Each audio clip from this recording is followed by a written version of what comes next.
radical wing design called laminar flow, a very fast wing. It had a very, very streamlined fuselage. And like the P-40 Warhawk, had a liquid-cooled V12 engine, an Allison V12 engine.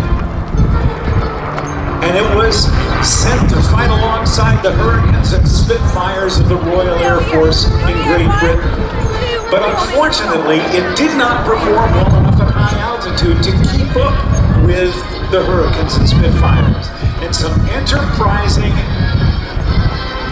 British engineers said, well, wait a minute, why don't we take one of our Rolls-Royce V12 liquid-cooled airplanes with its supercharger and bolt it onto the firewall of that airframe? They did, and the Mustang as we know it was born. Some 15,000 of these airplanes were built, reaching speeds in later models. One particular model actually got to 487 miles per hour.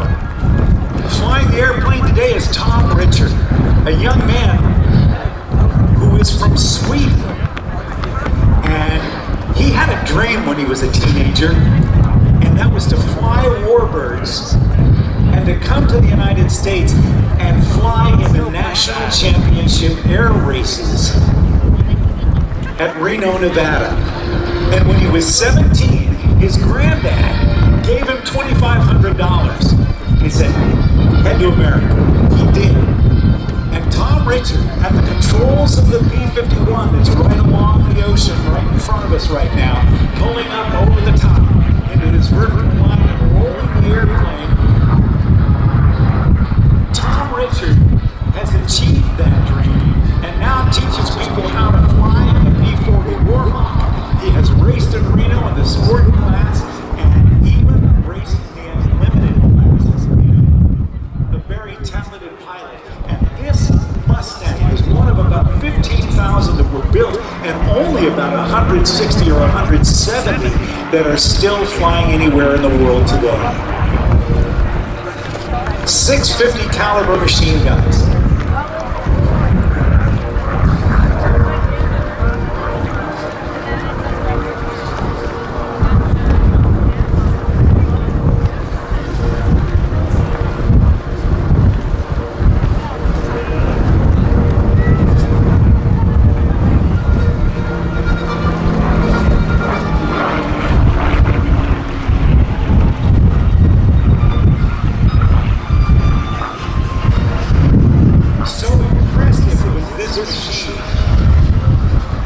That the Senate War Investigating Committee, at that point headed by then Senator Harry Truman, who would later become President of the United States, said of this airplane, the Mustang, that it was the most aerodynamically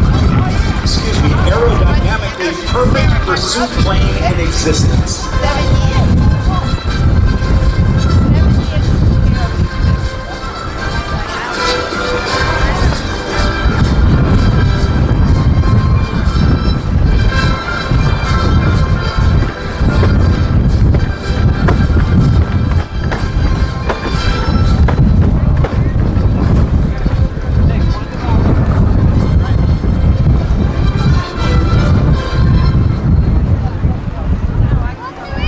The American Air Power Museum, sponsored by Cockpit USA, makers of Made in the USA finally crafted flight jackets and aviation and heritage-inspired apparel for over 45 years. The company that brought the A-2 back to the Air Force in 1987, flight jackets acquired to the U.S. Air Force for over 30 years and supplying to the U.S. Navy, the Coast Guard, the Army, and Allied Air Forces for over 30 years, and also thanks to news of Long Island's regional newspaper.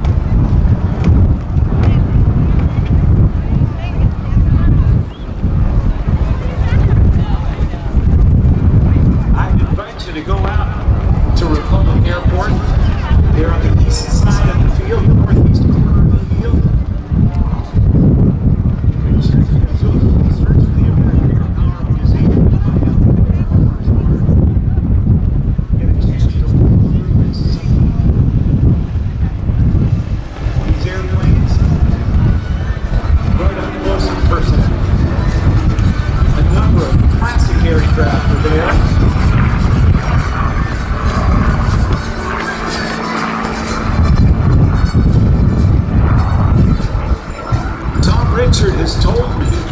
the pilot of this P-51, that even though this is one of the most remarkable airplanes ever built, that his favorite is still the P-51, and he has one that he has named American Dream.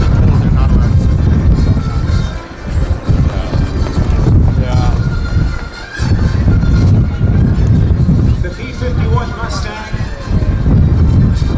became so important to the United States Army Air Force in World War II because the bombers from the 8th Air Force in Great Britain, from 72 different air bases in Great Britain, that did the daring daylight raids on German targets in German-occupied Europe, had to face the fire, the fighters, and the fear to try to get to their targets. Hundreds of airplanes of these B-17 heavy bombers would take off and into those targets, and they would be attacked by the German Luftwaffe, the fighters of the German Luftwaffe, their Air Force, the Messerschmitt BM-109s, the Focke-Wulf FW-190s, that could launch and attack the bomber formation, go back down and land, refuel, and attack again, and then they would get close to the targets. The bombers would then be attacked by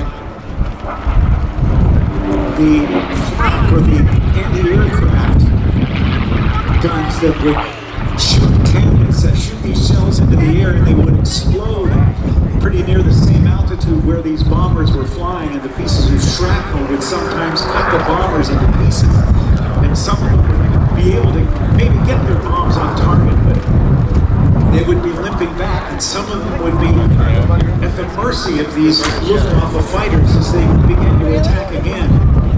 And the escort fighters early on in the war didn't have enough fuel to keep in the air to defend those bombers, both on the way to their targets and on the way back. But then some special papier-mâché type drop tanks were added to Mustangs like we see here in front of us now, adding 250 gallons of fuel and extending the endurance or the ability to stay aloft for a greater and it greatly increased the survivability of the big bombers, the bombers. These guys, the P-51 Mustang, some of the airplane great success. The first American flights was under the custody. Ladies and gentlemen, Tom Richard, the American Air Power Museum's P-51 Mustang.